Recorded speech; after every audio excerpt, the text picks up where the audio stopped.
अस्सलामुअलैकुम दोस्तों, क्या हाल चाल है। उम्मीद है सब लोग खैरियत से होंगे। दोस्तों बात करेंगे ओमान में गाड़ियों के एक्सीडेंट्स के बारे में, कार व्हीकल के एक्सीडेंट के बारे में। कुछ दिन पहले मैंने एक वीडियो डाली, इसमें बताया था कि ओमान में पहले 2020 के पहले जो 4 महीने थे उसमें 23,000 जो हैं एक्सीडेंट के ऐसे केसेस थे जो इंश्योरेंस कंपनीज ने को रजिस्टर हुए थे, जिन लोगों ने क्लेम किया था। 23,000 रजिस्टर्ड जो हैं वो केसेस थे ऐसे जो एक्सीडेंट के थे, और उनको क्लेम के लिए इंश्योरेंस कंपनीज के साथ जो है लोग ओनर्स ने रब्ता किया था।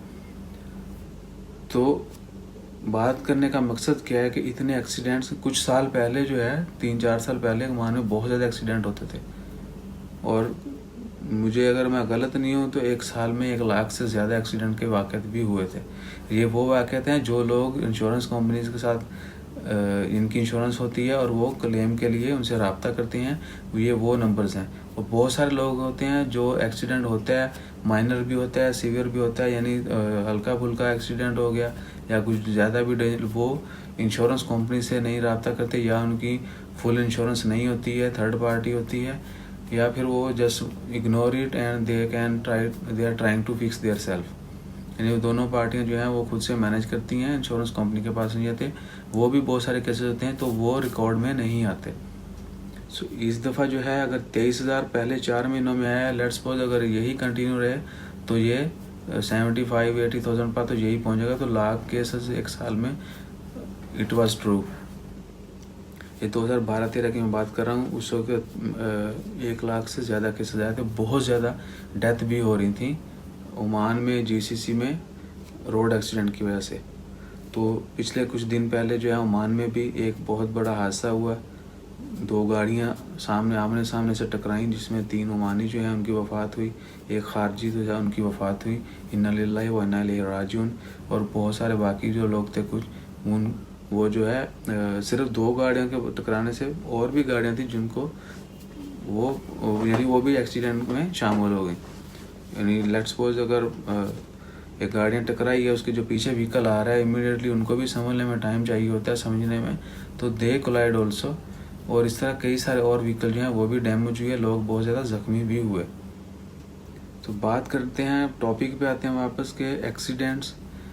वो एक बहुत छोटी सी गलती कोताही की वजह से होता है, जिसको हम डेली रिपीट कर रहे होते हैं, लेकिन अल्लाह ताला हमें बचाए रखता है। लेकिन जब हम उसको बिल्कुल ही जो है ना लगा लेते हैं हाथ पे कि ये जो है इट्स नॉर्मल फॉर मी, उस वक्त वो हादसे का बायस बन जाती। अगर हम कोई मिस्टेक करते हैं और हम बच जाते हैं नुकसान से, इसका मतलब ये नहीं है कि we have control on it. गलती जो है वो हमेशा गलती ही है, वो गलती ही रहेगी। सो कभी भी गलत काम पे अगर आपका कंट्रोल है, जायज़ा गुनाह करते हैं, किसी को मारते हैं, तो वो उसमें ये नहीं कहना चाहिए कि भाई मेरा कंट्रोल है, I can kill you, I can kill them, I can kill फला फला। सो ये गलती जो है, ये गुनाह जो है, ये हमेशा वैसा ही रहना है। अगर आपको इसके ऊपर कंट्रोल है तो this is not a fun. गलती क्या है, मोस्टली मोबाइल हम यूज़ करते हैं गाड़ी चलाते हुए। इवन के मैं अपनी एग्जांपल देता हूँ, ये रियल एग्जांपल है।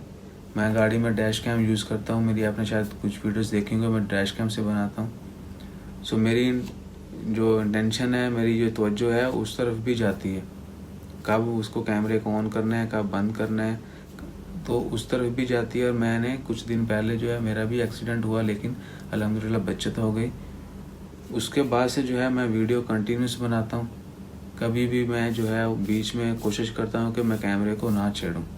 सो प्लीज़ आप लोग भी, जो भी कोई भी डिवाइस आप इलेक्ट्रॉनिक यूज़ करते हैं, स्पेशली हम लोग कैमरे यूज़ करते हैं, गाड़ी में डैश कैम लगाए होते हैं, या बाकी वैसे भी मोबाइल नॉर्मली भी यूज़ करते हैं, वीडियो फ़ोटो के लिए भी यूज़ करते हैं। तो किसी भी किस्म की ऐसी एक्टिविटी जो आपको किसी बड़ी मुश्किल में ले जाए, वो काम मत करें।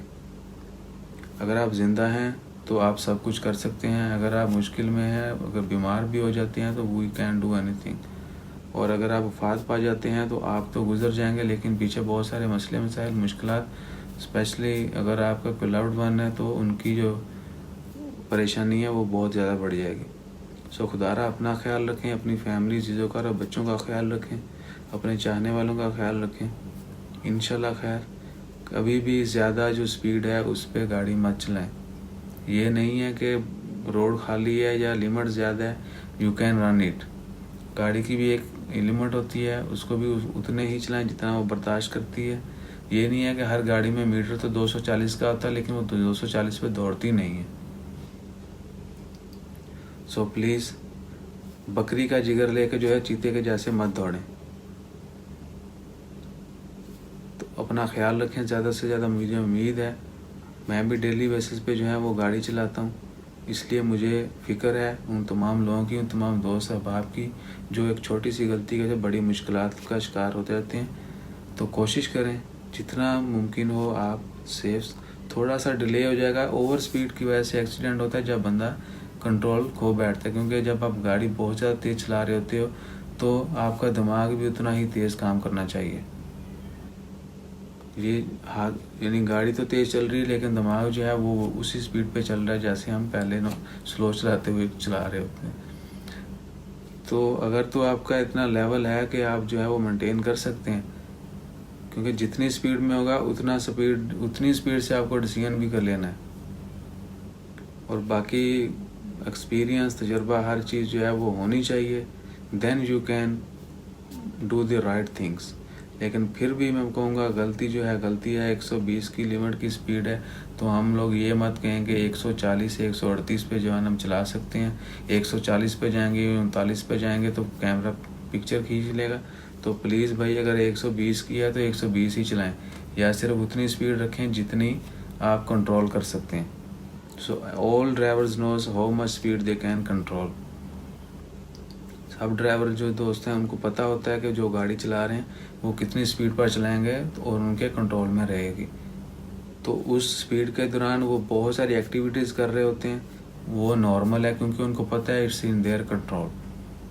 जब बहुत स्पीड में जा रहे होंगे आपको पता है बहुत तेज़ खाना भी नहीं खा सकते, बहुत तेज़ पानी भी नहीं पी सकते, बहुत तेज़ चल भी नहीं सकते, तो बहुत तेज़ दौड़ भी नहीं सकते। तो सिर्फ एक ही बात कि बकरी का जिगर लेकर चीते के जैसे मत दौड़ें। अपना ज़्यादा से ज़्यादा ख्याल रखें। बात मैंने बहुत लंबी कर दी है। इंशाल्लाह खैर दुआओं में याद रखिएगा, दुआ करते रहें। अल्लाह हाफिज़।